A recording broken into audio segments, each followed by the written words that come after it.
दोस्तों, आज हम आपको बताने वाले हैं नारद मुनि जी की कुछ बेहतरीन कहानियां, जिनसे हमें पता चलता है कि कैसे नारद मुनि हमेशा तीनों लोकों में भ्रमण कर सूचनाओं का आदान प्रदान करते थे।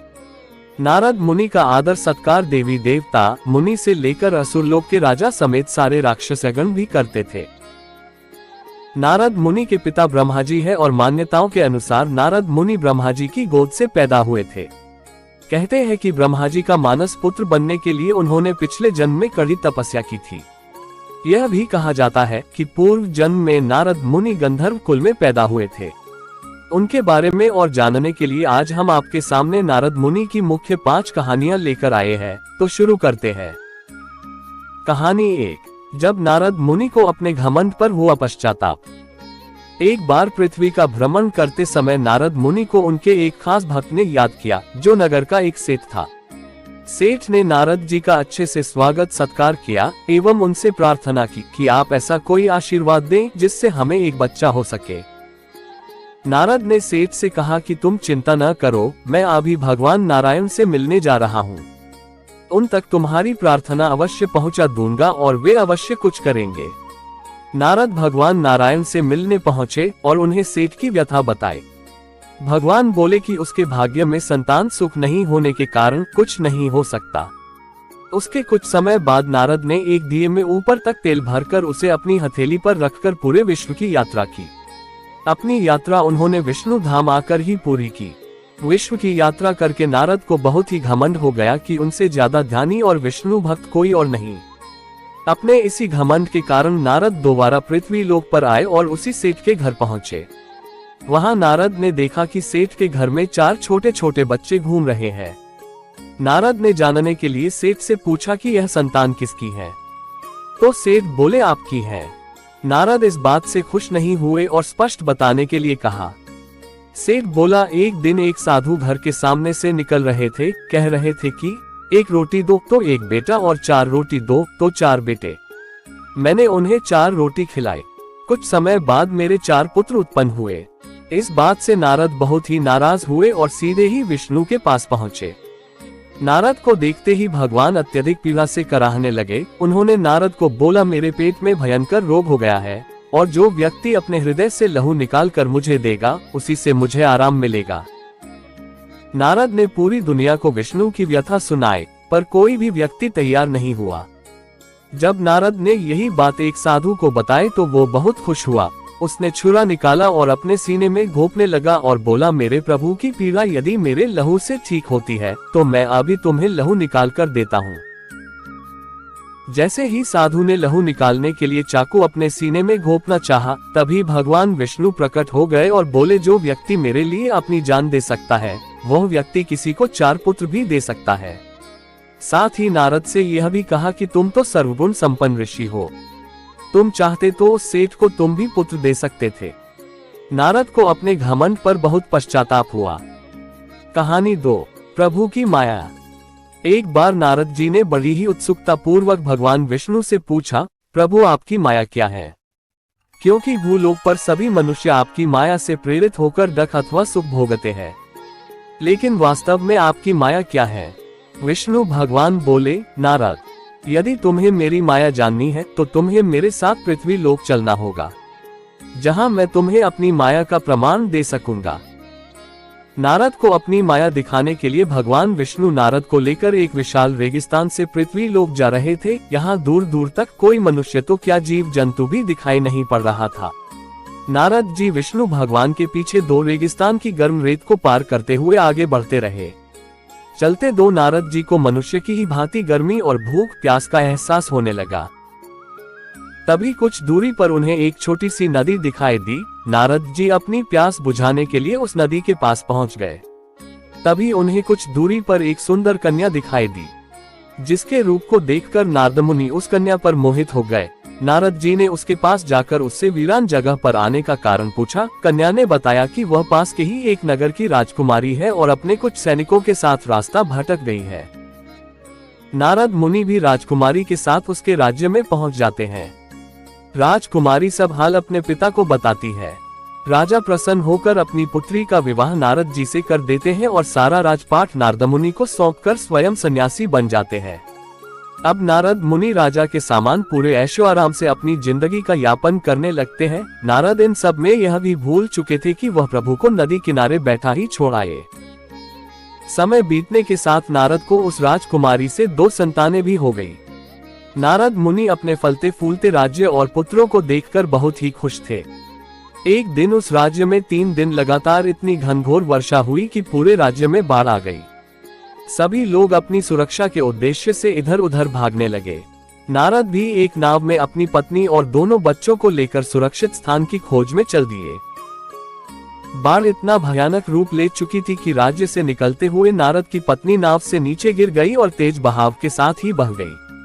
नारद शोक करते हुए जैसे तैसे राज्य से बाहर उसी नदी आ पहुंचे जहां नारद जी प्रभु के साथ अपनी प्यास बुझाने के लिए आए थे।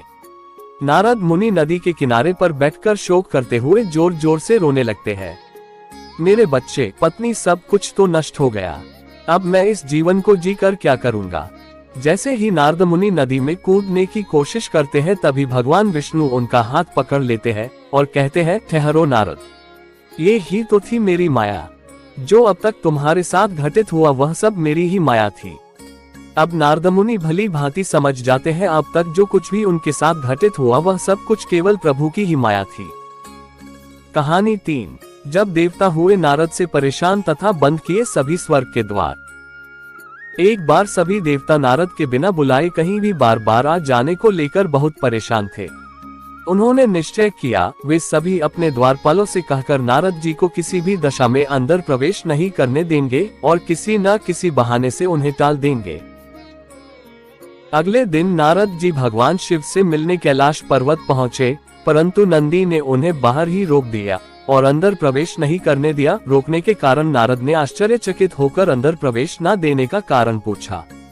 इस पर नंदी ने कहा कि आप कहीं और जाकर अपनी वीणा बजाएं, क्योंकि भगवान शंकर अभी ध्यान मुद्रा में है। वे क्षीरसागर भगवान विष्णु से मिलने पहुंचे, वहां भी उन्हें पक्षीराज गरुड़ ने अंदर प्रवेश नहीं करने दिया। इस प्रकार नारद मुनि हर देवता के पास गए, परंतु स्वर्ग में कहीं भी उनका स्वागत नहीं हुआ। इस घटना से बहुत परेशान होकर तथा देवताओं से अपने अपमान का बदला लेने के लिए उन्हें कोई मार्ग नहीं सूझ रहा था। इधर उधर भटकते हुए एक दिन वे काशी पहुंच गए। वहां वह एक प्रसिद्ध महात्मा से मिले। नारद जी ने उस महात्मा को अपनी समस्या बताई। महात्मा ने कहा, मैं तो खुद देवताओं का एक दास हूँ जो उनकी कृपा प्राप्त करने के लिए हर समय उन्हीं के ध्यान में लगा रहता हूँ। उसने कहा, मेरे पास 3 अद्भुत पाषाण है, आप इन्हें रख लीजिए। और कहा, हर एक पाषाण से आपकी कोई भी एक मनोकामना पूर्ण होगी, लेकिन ऐसा कुछ मत करना जिससे देवता प्रभावित हो। नारद जी ने वे तीनों पाषाण महात्मा से लेकर अपनी झोली में रख लिए और उन्हें प्रणाम करके आगे चल दिए। मार्ग में उन्हें एक एक घर से रोने की आवाज सुनाई दी। वहां एक सेठ की मृत्यु हो गई है। नारद ने तुरंत अपने झोली से एक पाषाण निकाला तथा मनोकामना करके सेठ को जीवित कर दिया और आगे बढ़ चले। तभी मार्ग में उन्हें एक कोढ़ के रोग से ग्रसित भिखारी दिखाई दिया। नारद जी ने दूसरे पाषाण के प्रभाव से उसे पूरी तरह से स्वस्थ कर लखपति बना दिया। इसके बाद उन्होंने तीसरा पाषाण निकालकर कामना की कि उन्हें फिर से 3 सिद्ध पाषाण मिल जाए। उनके पास फिर से 3 सिद्ध पाषाण आ गए। इस तरह वे उन पाषाणों से उल्टे सीधे कामना करने लगे और सृष्टि के चक्र में बाधा पहुंचाने लगे, जिस कारण सभी देवता परेशान हो गए। देवतागण एक जगह फिर एकत्रित हुए तथा उनमें से एक देवता बोले कि हमने नारद जी के लिए स्वर्ग का द्वार बंद कर ठीक नहीं किया, उन्हें चंचलता का श्राप है, इसलिए वे इधर उधर भटकते रहते हैं। तब देवताओं ने वरुण देव और वायु देव को नारद जी को ढूंढ कर लाने का आदेश दिया। बहुत खोजने के बाद अंत में एक दिन वरुण देव ने नारद जी को गंगा किनारे स्नान करते पाया। तभी नारद जी को उनकी वीणा के पास वायु देव और वरुण देव दिखाई पड़े, जो उन्हें देखकर हंस रहे थे। उनके पास जाकर नारद जी ने उनसे देवलोक के हाल चाल पूछे और उनके आने का कारण जाना। वरुण देव बोले, नारद जी, हम सभी देव आपके साथ किए गए व्यवहार से शर्मिंदा है और आपको पुनः स्वर्गलोक ले जाने आए हैं। नारद जी ने अपना क्रोध भुलाकर वरुण देव और वायु देव के साथ स्वर्गलोक की ओर प्रस्थान किया तथा वे तीनों पाषाण वही गंगा में प्रवाहित कर दिए। कहानी 4। देवर्षि नारद क्यों रह गए अविवाहित। जब भगवान ब्रह्मा सृष्टि का निर्माण कर रहे थे तो उनके 4 पुत्र हुए और वे तपस्या पर निकल गए। इसके बाद बारी आई नारद मुनि की। नारद स्वभाव से चंचल थे। नारद मुनि से ब्रह्मा ने कहा, तुम सृष्टि की रचना में मेरा सहयोग करो और विवाह कर लो। उन्होंने अपने पिता को मना कर दिया। अपनी अवहेलना सुनकर ब्रह्मा बहुत क्रोधित हो गए। उन्होंने नारद को आजीवन अविवाहित रहने का श्राप देते हुए कहा, तुम जीवन में कई बार प्रेम का अनुभव करोगे, लेकिन तुम चाहकर भी कभी विवाह नहीं कर पाओगे। तुम जिम्मेदारियों से भागते हो, इसलिए तुम्हें पूरी दुनिया में केवल भाग दौड़ ही करनी पड़ेगी। इस तरह नारद को श्राप मिल गया और वो युगों युगों तक एक लोक से दूसरे लोक में विचरण करते रहे। राजा दक्ष ने दिया था भटकते रहने का श्राप। एक दूसरे श्राप की वजह से नारद जी को हमेशा इधर उधर भटकते रहना पड़ा। मान्यता के अनुसार राजा दक्ष की पत्नी आसक्ति ने 10,000 पुत्रों को जन्म दिया था। सभी पुत्रों को नारद जी ने मोक्ष का पाठ पढ़ा दिया, जिससे उनका मन मोह माया से दूर हो गया। फिर दक्ष ने पंचमी से विवाह किया और उनके 1000 पुत्र हुए। इन पुत्रों को भी नारद जी ने मोह माया से दूर रहना सिखा दिया। इस बात से क्रोधित होकर दक्ष ने नारद जी को श्राप दे दिया कि वे हमेशा इधर उधर भटकते रहेंगे। कहानी 5। नारद मुनि जब एक स्त्री के लिए हुए दीवाने। एक बार नारद को लगने लगा कि वह ब्रह्मचारी हैं और काम वासना से मुक्त हैं। यह जानकर विष्णु जी को काफी अजीब लगा और इन्होंने नारद की परीक्षा लेने के लिए अपनी माया से एक पूरा साम्राज्य खड़ा कर दिया और देवी लक्ष्मी जी को यहाँ की राजकुमारी बनाया और ऐलान किया कि यह इस राज्य के राजा की बेटी है और उसके विवाह के लिए स्वयंवर होना है। इस राजकुमारी को देखकर नारद जी काम वासना से पागल हो गए।